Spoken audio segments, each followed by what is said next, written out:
ભરૂચમાં શ્રીમાળીપુર ખાતે જૈન ધર્મના 24મા તીર્થકરણ તરીકે ઓળખાતા ભગવાન મહાવીર સ્વામીનો 24મો જન્મ કલ્યાણ મહોત્સવ ધામધૂમથી ઉજવાયો।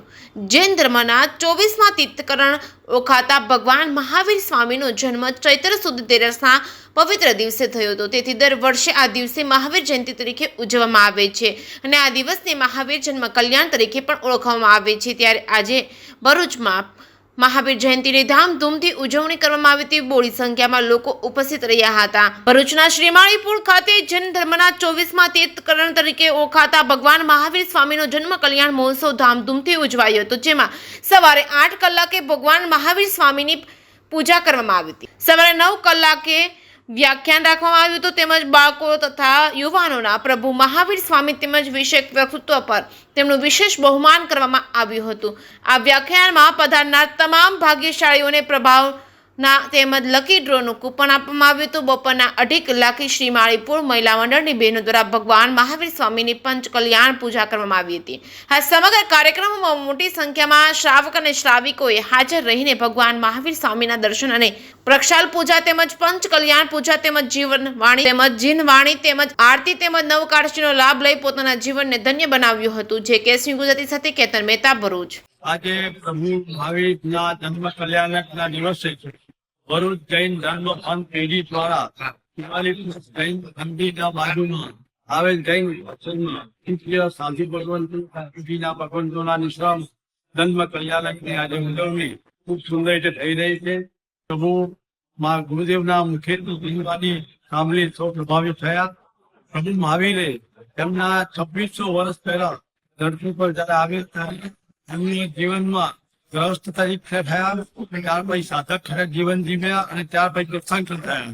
કહેવાય છે કે પ્રભુ મહાવીરની માતા કૃષ્ણને 14 સપનાનો સાર એ હતો કે ક્યાં તમે સંસારમાં રહીને રાજેશ્વર બને, ક્યાં ત્યાગી થઈ અને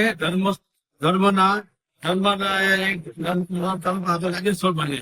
તો પ્રભુએ બધું સંસાર ત્યાગ કરી અને ધર્મ રાજેશ્વર બન્યા। પ્રભુ મહાવીરે એમના જીવનમાં અહિંસાનો મુખ્ય સંદેશો પાઠવ્યો છે। આજે ચારે તરફ વિશ્વમાં ઘોર હિંસા થઈ રહી છે, તે વખતે આ પ્રભુ મહાવીરનો સંદેશો ઠેર ઠેર ફેલાવવાની જરૂર છે। આપણે જરૂર સૌના માધ્યમથી મીડિયા માધ્યમથી બને એટલો અહિંસાનો પ્રચાર પ્રભુ મહાવીરની જીવવાની દ્વારા કરીએ તો આ થોડી હિંસા અટકી જાય। કહેવાય છે કે પ્રભુ મહાવીર જયારે બી વિહાર કરતા હતા ત્યારે એક યોજન એટલે કે 8 કિલોમીટર અંદાજિત 5 માઇલ ચારે દિશા તરફ અરાઉન્ડિંગ એક યોજન સુધી હિંસા અટકી હતી। પ્રભુ મહાવીરે 5 મહાવ્રત પર ખૂબ ભાર મૂક્યો હતો। એ 5 મહાવ્રત તથા અહિંસા, સત્ય, અચર્ય, બ્રહ્મચર્ય અને અપરિગ્રહ, આ 5 મહાવ્રત દરેક જીવનમાં 5 મહાવ્રત પાળવા જરૂરી છે। તો પ્રભુ મહાવીરે કહ્યું હતું।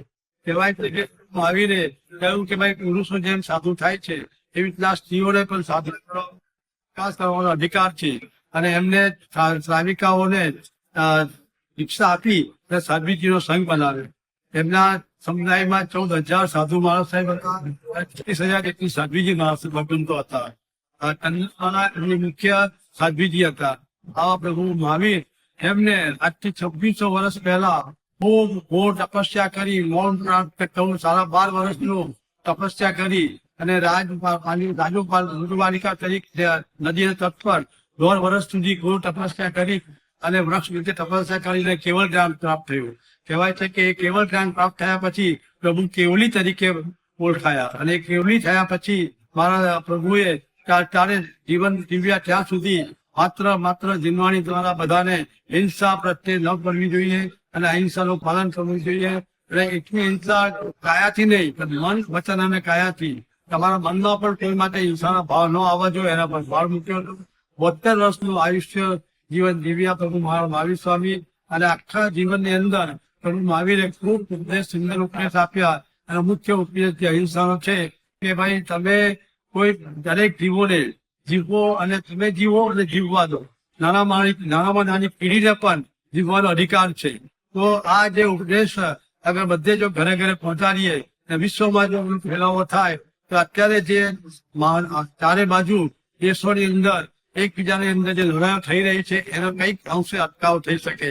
આજના પવિત્ર દિવસે પ્રભુ મહાવીર સ્વામીના ચરણોમાં કોટી કોટી નમસ્કાર કરી રહ્યું છું.